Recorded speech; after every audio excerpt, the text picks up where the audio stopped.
میں نے یہ سوال کیا ہے کہ انجیل کس نبی پر نازل ہوئی ہے، کس رسول پر نازل ہوئی ہے؟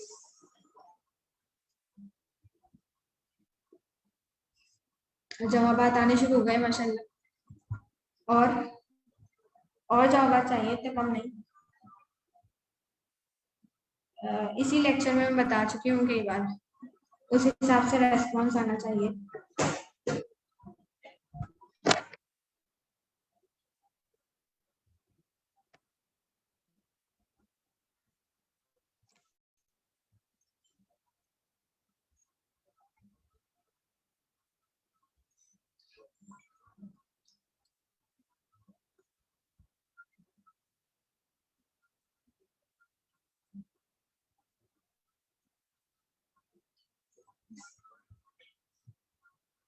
جی میں نے یہ سوال کیا کہ انجیل کس نبی پر یا کس رسول پر نازل ہوئی، نام بتا دیجیے. سب کو پتا ہوتا ہے تو آج کل بچوں کو سکھایا جاتا ہے، 1 کلاس کے بچے کو بھی معلوم ہوگا. جلدی جلدی آنسر کیجیے.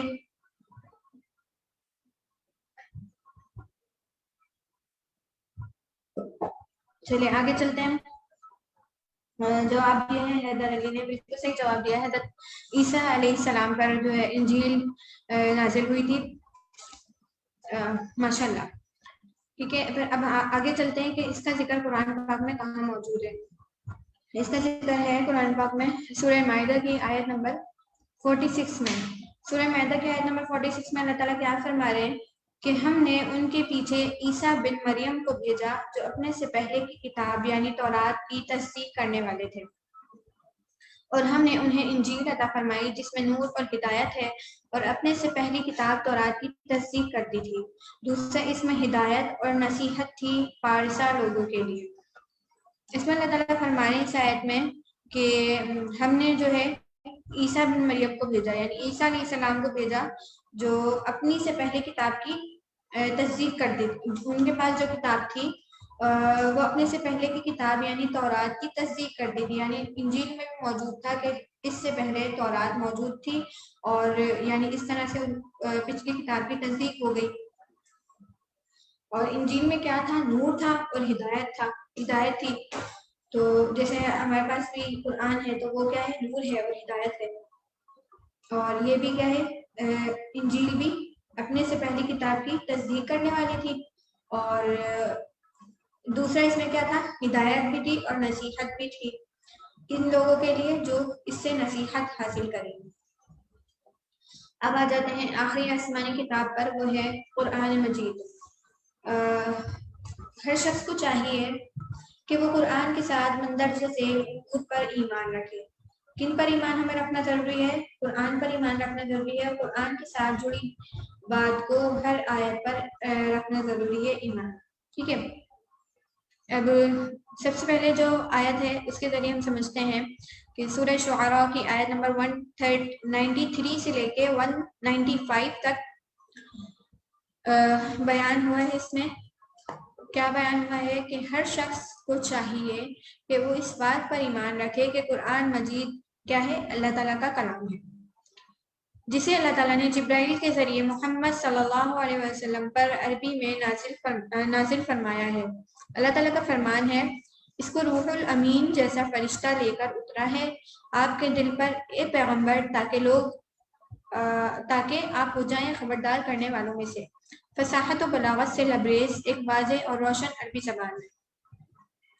اللہ تعالیٰ سورہ شعراء میں بیان فرما رہے ہیں کہ اللہ تعالیٰ نے قرآن مجید نازل فرمایا ہے، اور قرآن مجید کیا ہے؟ اللہ تعالیٰ کا کلام ہے. اور ہم نے پڑھا تھا نا قرآن والا ٹاپک جب ہم نے اسٹارٹ میں پڑھا تھا تو اس سے متعلق ہم نے ساری چیزیں پڑھی تھی، قرآن کے موضوعات پڑھے تھے، قرآن کا تعارف پڑھا تھا. تو اس میں بھی ہم نے یہ چیزیں پڑھی تھی کہ قرآن کیا ہے؟ اللہ تعالیٰ کا کلام ہے، اور وہ کس پر نازل ہوا؟ جبرائیل علیہ السلام کے ذریعے محمد صلی اللہ علیہ وسلم پر عربی زبان میں نازل ہوا. اب اللہ تعالیٰ کا فرمان کیا ہے یا سورہ شعراء میں کیا بیان ہو رہا ہے؟ وہ یہ ہے کہ اس کو روح الامین جو ہے نا وہ حضرت جبرائیل علیہ السلام کی طرف اشارہ ہے کہ وہ عظیم الشان فرشتہ ہے، اور وہ اس کلام کو لے کر اترا ہے. کس کے لیے لے کر اترا ہے، یعنی حضرت محمد صلی اللہ علیہ وسلم کے دل پر یہ اترا ہے، قرآن نازل ہوا ہے. کیوں؟ وجہ بھی اللہ تعالیٰ آگے بیان فرما رہے ہیں کہ تاکہ آپ ہو جائیں خبردار کرنے والوں میں سے. اللہ تعالیٰ فرما رہے ہیں کہ اس وجہ سے نازل کیا گیا ہے تاکہ نبی جو ہے لوگوں کو خبردار کر دیں کہ ہر اس میں جو جو بھی حکم نازل ہوا ہے اس کو لوگوں کو بتائیں، ان کو ہدایت کے راستے پر گامزن کریں. اس وجہ سے یہ قرآن نازل ہوا ہے، اور کیا ہے؟ واضح ہے اور روشن عربی زبان میں. آگے ہے کہ قرآن مجید وہ کتاب ہے جو اللہ تعالیٰ کا آخری پیغام ہے. ٹھیک ہے، یہاں کیا ہے؟ آخری پیغام ہے. انسانوں کے نام جو پچھلی تمام نازل شدہ کتابوں کی تصدیق کرتی ہے کہ توحید کے پیغام اور اللہ تعالیٰ کی خالص عبادت کی سمت میں، اور وہ پچھلی تمام کتابوں کو منسوخ کرنے والی ہے. اللہ تعالیٰ نے فرمایا کہ اس نے اے محمد صلی اللہ علیہ وسلم پر تم پر سچی کتاب نازل کی جو پہلی آسمانی کتابوں کی تصدیق کرتی ہے، اور اسی نے تورات اور انجیل نازل کی اس سے پہلے، یعنی اس سے پہلے تورات اور انجیل نازل کی لوگوں کی ہدایت کے لیے، اور اسی نے فرقان، یعنی فرقان قرآن کی طرف اشارہ ہے. فرقان بھی قرآن کا نام ہے جس کا مطلب ہے حق اور باطل میں تمیز کرنے والی ہے، حق اور باطل کے درمیان فرق کرنے والی. لہٰذا اب جو لوگ اللہ کی آیاتوں سے انکار کرتے ہیں یقیناً ان کے لیے سخت عذاب ہے. یعنی اللہ تعالیٰ کی آیات کا جو بھی انکار کرے گا اس کے لیے کیا ہے؟ سخت عذاب. اللہ تعالیٰ کیا ہے؟ زبردست بدلہ لینے والے. یہ تھی سورہ آل عمران کی آیت نمبر 3 اور 4. آگے سورہ مائدہ کی آیت نمبر 3. یہ ہم آیت پڑھ چکے ہیں بہت بار اور بہت اچھی آیت ہے. یہ وہ کتاب ہے جس میں تمام آسمانی قوانین بیان کیے گئے ہیں. کس طرح ہمیں پتہ چلا؟ یعنی قرآن مکمل ہو چکا ہے، دین مکمل ہو چکا ہے. یہ آیت ہم کئی بار پڑھ چکے ہیں پچھلے لیکچرز میں بھی کہ الیوم اکملت لکم دینکم واتممت علیکم نعمتی ورضیت لکم الاسلام دینا، کہ آج ہم نے تمہارے لیے تمہارا دین کامل کر دیا اور اپنی نعمتیں تم پر تمام کر دی، یا اپنی نعمتیں تم پر مکمل کر دی اور تمہارے لیے دین اسلام کو پسند کیا. ہاں، جو شخص بھوک میں ناچار ہو جائے بشرط یہ کہ گناہ کی طرف مائل نہ ہو تو خدا بخشنے والا مہربان ہے. ٹھیک ہے، یہ سورہ مائدہ کی آیت نمبر 3 ہے. آگے کیا ہے؟ سورہ ہجر کی آیت نمبر سورہ بقرہ کی آیت نمبر 185. یہ وہ کتاب ہے جسے اللہ تعالیٰ نے ساری انسانیت کے لیے، آگے میں ایک اور سوال کرنے جا رہی ہوں اس لیے ہوشیار رہیے گا. یہ وہ کتاب ہے جسے اللہ تعالیٰ نے ساری انسانیت کے لیے نازل فرمایا ہے، کسی خاص قوم یا کسی خاص رنگ اور نسل والوں کے لیے کتاب خاص نہیں ہے. اللہ تعالیٰ نے فرمایا یہ کتاب جو ہے نا قرآن مجید ہر شخص کے لیے نازل کی گئی ہے. ہر شخص کے لیے کیسے؟ جتنے بھی لوگ اب آئیں گے قیامت تک ان سب کے ہدایت کا ذریعہ ہے. اس میں جو ہے کسی خاص قوم کے لیے نازل نہیں کی گئی، کسی خاص رنگ والوں کے لیے نازل نہیں کی گئی، کسی خاص لوگوں کے لیے نازل نہیں کی گئی، بلکہ تمام امت کے لیے نازل کی گئی ہے. تو اس وجہ سے جو ہے اس پر سب کو ایمان لانا ضروری ہے، سب کو اس پر عمل کرنا ضروری ہے. اچھا، رمضان وہ مہینہ ہے جس میں قرآن اتارا گیا جو لوگوں کے واسطے ہدایت ہے اور ہدایت کی روشن دلیلیں اور حق اور باطل میں فرق کرنے والا ہے. قرآن کی آیت نمبر سورہ بقرہ کی آیت نمبر 185 ہے. ٹھیک ہے، اب جو میں سوال کرنے جا رہی ہوں یہ ہے کہ آپ لوگ بتائیں کہ قرآن کی حفاظت کا ذمہ کس نے لیا؟ قرآن مجید کی حفاظت کا ذمہ کس نے لیا؟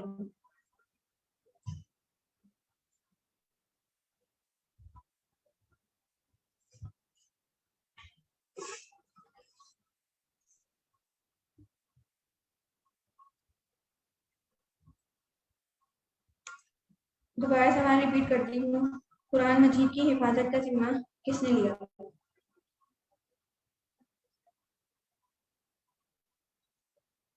اور جواب آئے.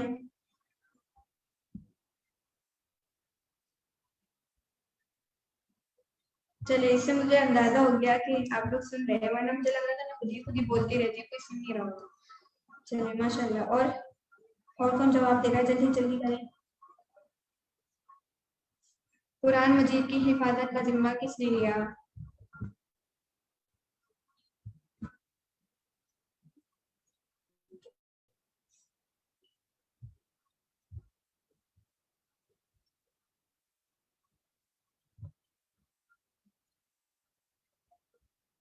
جلدی پارٹیسپیٹ کریں اس میں جواب دینے میں. 3 لوگوں کے جواب آ گئے, 2 3.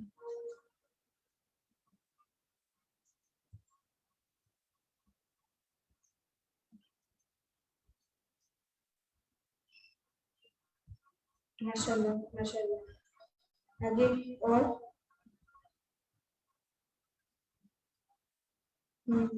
صحیح, بالکل صحیح ہے, سب کے جوابات بالکل صحیح ہیں ماشاء اللہ.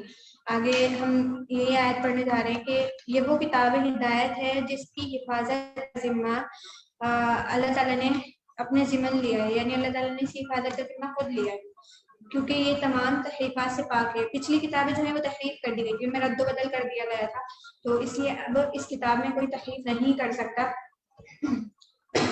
تمام تحریفات سے پاک ہے. اللہ تعالیٰ نے فرمایا ہے کہ ہم نے ہی اس قرآن کو نازل فرمایا ہے اور ہم ہی اس کے محافظ ہیں. ٹھیک ہے, اللہ تعالیٰ ہی اس کے محافظ ہے. اگر کوئی دیکھنا چاہے, اس کی تفسیر پڑھنا چاہے تو سورہ ہجر کی آیت نمبر 9 ہے. یہ سورہ ہجر کی آیت نمبر 9 ہے جو جس میں اس کو وضاحت کے ساتھ ذکر کیا گیا ہے. اگر کوئی اس کی تفسیر پڑھنا چاہے تو پڑھ سکتا ہے. ٹھیک ہے. ایمان بالکتب کیا ہے, اس میں کیا فائدہ ہے, کیوں ہم کتابوں پر ایمان لے کر آئیں, اس سے ہمارا کیا فائدہ ہوگا.